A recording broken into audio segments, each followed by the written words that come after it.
History one-liner series में आप सभी का फिर से स्वागत है। ये one-liner series SSC CGL, CHSL, MTS, Bihar SSC या किसी भी कम्पिटिटिव एग्जाम के लिए महत्वपूर्ण है।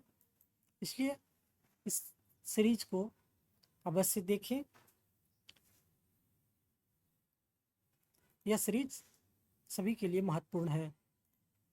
चलिए शुरू करते हैं आज का सीरीज। आज सल्तनत काल 1206 से 1526 ईस्वी। महमूद गजनवी ने भारत पर आक्रमण का उद्देश्य क्या था? महमूद गजनवी के भारत पर आक्रमण का उद्देश्य क्या था? मध्य एशिया में एक बड़े साम्राज्य की स्थापना के लिए धन प्राप्त करना। महमूद गजनवी के भारत पर आक्रमण के समय भारत आए विद्वान अल बिरूनी ने किस महत्वपूर्ण ग्रंथ की रचना की? किताब उल हिंद। दिल्ली सल्तनत का दरबारी भाषा थी फारसी। आगरा नगर की स्थापना किसके द्वारा की गई? सिकंदर लोदी के द्वारा। वह दिल्ली का सुल्तान कौन था जिसकी मृत्यु चौगान या पोलो खेलते हुए हुई थी? कुतुबुद्दीन ऐबक। अब कुब्बत उल इस्लाम मस्जिद का निर्माण किसके द्वारा किया गया था? कुतुबुद्दीन ऐबक के द्वारा। तराइन की पहली लड़ाई जो 1191 ईस्वी में हुई, किनके बीच में हुई थी? मोहम्मद गौरी और पृथ्वीराज चौहान के बीच में। वह खिलजी शासक कौन था जिसने दिल्ली के राज सिंहासन पर बैठने के लिए अपने ससुर का हत्या कर दी थी? अलाउद्दीन खिलजी ने। रजिया सुल्तान किसकी बेटी थी? इल्तुतमिश की। मोहम्मद गौरी विजित प्रदेश के देखभाल के लिए किस विश्वसनीय जनरल को छोड़कर गया था? कुतुबुद्दीन ऐबक को। महमूद गजनवी का भारत में अंतिम आक्रमण किसके विरुद्ध था? जाट के विरुद्ध। महमूद गजनी किस वंश का था? यामनी वंश का। महमूद गजनवी ने भारत में प्रथम आक्रमण किस हिंदू के विरुद्ध किया था? महमूद गजनवी ने भारत में प्रथम आक्रमण किस राज्य के विरुद्ध किया था? तो हिंदू शाही ब्राह्मण शाही राज्य के विरुद्ध। महमूद गजनवी के आक्रमण के परिणाम स्वरूप कौन सा शहर फारसी संस्कृति का केंद्र बना? फारसी संस्कृति का केंद्र बना लाहौर। किसने ढोल का तेज आवाज के साथ एक महिला का अपने पति का चिता के साथ स्वतः को जला लेने का दृश्य का भयानक चित्रण किया? इब्न बतूता ने। भारत में मुस्लिम राज का संस्थापक माना जाता है मोहम्मद गौरी को। किसने इक्तादारी प्रथा चलाई? इल्तुतमिश ने। इक्तादारी प्रथा इल्तुतमिश ने चलाई। लाख बख्श के नाम से जाना जाने वाला भारतीय शासक था कुतुबुद्दीन ऐबक। 13वीं सदी में सेना का सर्वोच्च अधिकारी होता था खान। भारत में गुलाम वंश के संस्थापक कौन था? कुतुबुद्दीन ऐबक। कुतुब मीनार के कार्य को किसने पूरा किया था? इल्तुतमिश ने। दिल्ली का पहला तुगलक सुल्तान कौन था? गयासुद्दीन तुगलक। पंजाब के हिंदू शाही राजवंश को किसने स्थापित किया? कल्लर ने। वह रोमन साम्राज्य अष्टगस की भांति सावधान था। वह रोमन साम्राज्य अगस्टस की भांति सावधान था कि वह दूसरों की तरह शक्तिशाली न लगे और दूसरों के स्तर से अधिक न लगे। यह संदर्भ किसका है? बहलोल लोदी का। अगला, अलबेरुनी किसके शासनकाल में इतिहासकार था? मोहम्मद गजनवी। किसके शासनकाल में सबसे अधिक मंगोल आक्रमण हुए? अलाउद्दीन खिलजी के। तराइन के द्वितीय युद्ध में किसने किसको पराजित किया? मोहम्मद गौरी ने पृथ्वीराज को। सन 1329 और 1330 के बीच किसने तांबे के सिक्के के रूप में प्रमाण स्वरूप सांकेतिक मुद्रा का प्रचलित किया? मोहम्मद बिन तुगलक। दिल्ली के किस सुल्तान को इतिहासकारों ने विरोधों का मिश्रण बताया? मोहम्मद बिन तुगलक को। विरोधों का मिश्रण। लोदी वंश का अंतिम शासक था इब्राहिम लोदी। इनाम भूमि को किसे दिया जाता था? इनाम भूमि को किसे दिया जाता था? विद्वान और धार्मिक व्यक्ति को। यात्री इब्न बतूता कहाँ से आया था? मोरक्को से। उत्तरी भारत के प्रथम मुस्लिम महिला शासक दिल्ली पर राज करने वाली प्रथम महिला शासक थी रजिया सुल्तान। दिल्ली के प्रथम सुल्तान कौन थे जिन्होंने दक्षिण भारत को पराजित करने का प्रयास किया? अलाउद्दीन खिलजी। भारत पर प्रथम तुर्क आक्रमण करने वाला था महमूद गजनबी। अलाई दरवाजा किसका मुख्य द्वार है? कुतुब मीनार का। कौन सा शासक दास या गुलाम राजवंश से संबंधित है? इल्तुतमिश। दक्षिण अफ्रीकी यात्री इब्न बतूता किसके शासनकाल में भारत आया? दक्षिण अफ्रीकी यात्री इब्न बतूता किसके शासनकाल में भारत आया?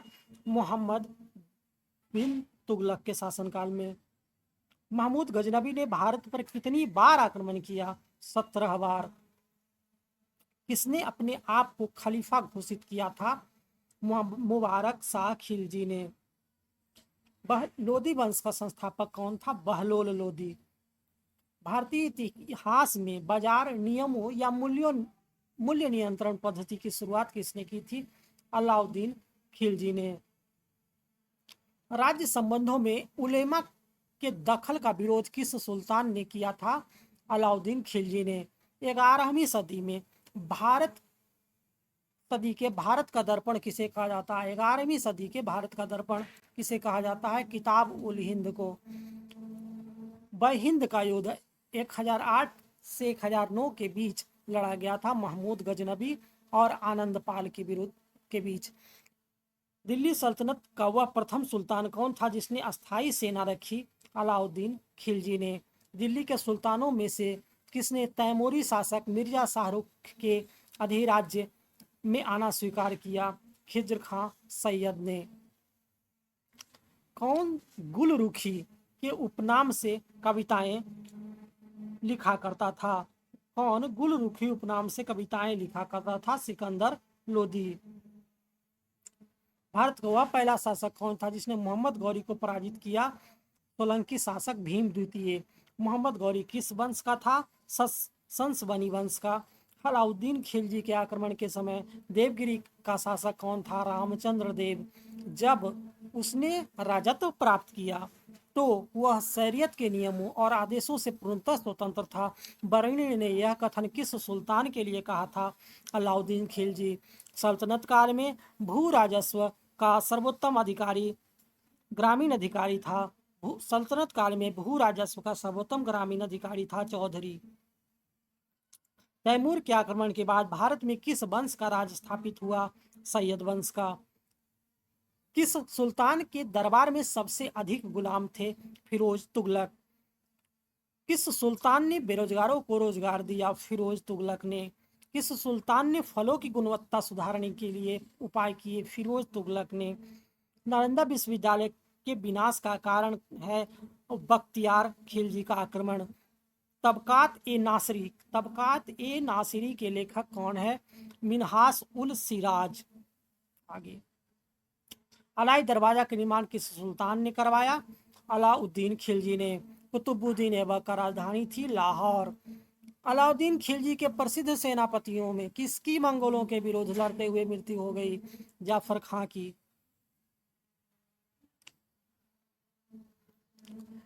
तौल की सबसे छोटी इकाई कौन है? रत्ती। संस्कृत में इसको रिक्तिका बोलते हैं। प्रसिद्ध कवि अमीर खुसरो दरबार में रहे?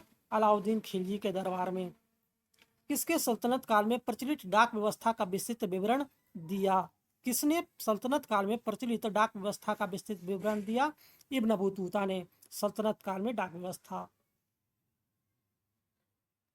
अगला तैमूर लंग ने किस वर्ष में भारत पर आक्रमण किया था? 1398 ईस्वी में। दिल्ली के किस मुस्लिम शासक के निधन पर इतिहासकार बदायूं ने कहा राजा को अपनी प्रजा से तथा प्रजा को अपने राजा से मुक्ति मिली? मोहम्मद बिन तुगलक। दिल्ली के सुल्तान बलबन का पूरा नाम क्या था? गयासुद्दीन बलबन। कौन सा सुल्तान नया धर्म चलाना चाहता था किंतु उलेमाओं का ने विरोध किया? अलाउद्दीन खिलजी। दिल्ली के कौन सा ऐतिहासिक स्मारक भारतीय तथा फारसी वास्तुकला शैली का उदाहरण है? कौन सा दिल्ली का ऐतिहासिक स्मारक भारतीय तथा फारसी वास्तुकला शैली का उदाहरण है? हुमायूं का मकबरा। दिल्ली का सुल्तान जो दान दक्षिणा के बारे में काफी ध्यान रखता था और इसके लिए एक विभाग, दीवान ए खैरात दान विभाग स्थापित किया हुआ था, फिरोज तुगलक। अब किस संगीत वाद्य को हिंदू मुस्लिम गान वाद्यों का सबसे श्रेष्ठ मिश्रण माना जाता है? सितार। नई फारसी काव्य शैली सबक ए हिंदी अथवा हिंदुस्तानी शैली के जन्मदाता थे अमीर खुसरो। अनुकूल परिस्थितियां मौजूद होने के बावजूद गुलाम वंश के शासक भारत में अपने साम्राज्य का विस्तार नहीं कर पाए। इसका मुख्य कारण क्या था? मंगोल आक्रमणों का भय। तुगलकनामा। तुगलकनामा के रचनाकार का नाम है अमीर खुसरो। भारत में मोहम्मद गौरी के ने किसको प्रथम अख्ता प्रदान किया? कुतुबुद्दीन ऐबक को। किस सुल्तान के काल में खालिसा भूमि अधिक पैमाने पर विकसित हुई? अलाउद्दीन खिलजी के। सल्तनत काल के सिक्के टका, ससगिनी एवं जीतल किन धातुओं के बने थे? तो टका चांदी का, ससगनी चांदी का और सल्तनत काल के सिक्के टका, ससगिनी एवं जीतल किन धातुओं के बने थे? तो टका चांदी का, ससगिनी भी चांदी का और जीतल तांबे के बने थे। अमीर कोही कृषि विभाग। अमीर कोही नामक एक नया विभाग किस सुल्तान द्वारा बनाया गया था, शुरू किया गया था? मोहम्मद बिन तुगलक के द्वारा। अमीर खुसरो ने किसके विकास में अग्रगामी की भूमिका निभाई? खड़ी बोली। तैमूर लंग ने किसके शासनकाल में भारत पर आक्रमण किया? नासिरुद्दीन मोहम्मद तुगलक। भारत में पोलो खेल का प्रचलन किया था तुर्कों ने। फिर किसने एक तरफ संस्कृत मुद्रा लेख के साथ चांदी के सिक्के निर्गत किए? महमूद गजनवी ने। अलाउद्दीन खिलजी के सेनाध्यक्षों में से कौन तुगलक वंश का प्रथम सुल्तान बना? गाजी मलिक। जवाबित थे राज्य कानून। किस राजवंश के अंतर्गत बिजारत को चरमोत्कर्ष हुआ? किस राजवंश के अंतर्गत बिजारत का चरमोत्कर्ष हुआ? तुगलक।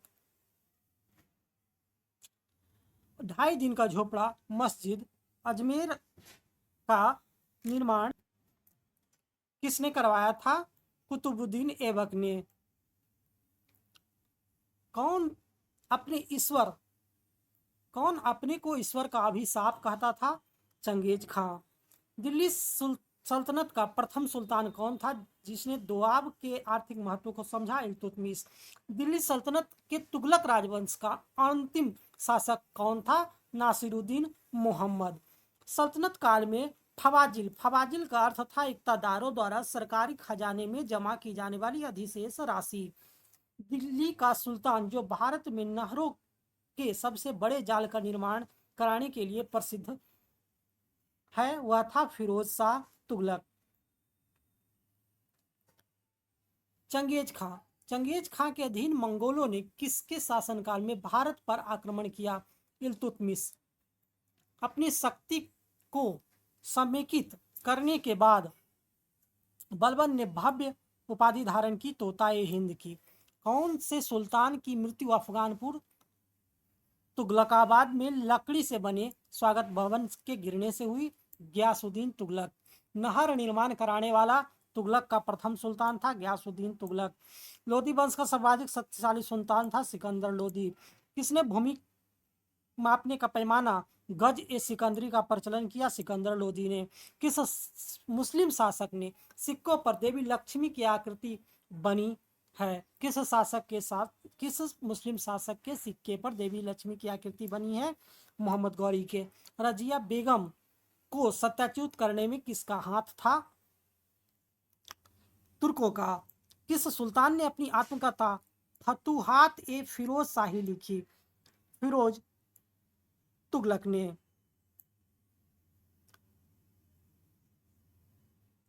दिल्ली के किस सुल्तान ने ब्राह्मणों पर भी जजिया लगाया था? फिरोज तुगलक ने। ग्वालियर विजय के बाद इल्तुतमिश ने सिक्कों पर किसका नाम अंकित करवाया? पुत्री रजिया का। नासिरुद्दीन मोहम्मद के शासन में मुख्य काजी का पद कौन था? मिनहाजुद्दीन सिराज। बलबन का वास्तविक नाम क्या था? बहाउद्दीन। जलाउद्दीन के शासनकाल की सबसे बड़ी उपलब्धि क्या थी? देवगिरी विजय। अलाउद्दीन के शासन में भूमिकर संबंधी अधिकारी कौन था? मुस्तखराज। वारंगल में स्वतंत्र राज किसने स्थापित किया? कन्हैया ने। वर्णी के अनुसार दरबारियों के बीच कभी कभी नग्न होकर दौड़ने वाला सुल्तान कौन था? मुबारक खां। हिंदू धर्म से परिवर्तित मुस्लिम शासक कौन था? नासिरुद्दीन खुसरो शाह। नासिरुद्दीन खुसरो शाह ने कौन सी उपाधि धारण की? पैगंबर का सेनापति। दिल्ली का प्रथम अफगान शासक कौन था? बहलोल लोदी। इक्ता प्रथा की शुरुआत किसने की थी? इल्तुतमिश ने। ऐबक ने अपना राजधानी कहाँ बनाई? लाहौर में। महमूद गजनबी ने थानेश्वर पर कब आक्रमण किया? 1014 ईस्वी में। मोहम्मद गोरी द्वारा चलाए गए सिक्के को क्या कहा जाता था? देहली वाला सिक्का। देहली वाला सिक्का। अगला, सुल्तान का पद समानता कैसा था? पैतृक। सल्तनत काल में प्रभावशाली पद किसके अधीन होते थे? मुगलों अमीरों के अधीन।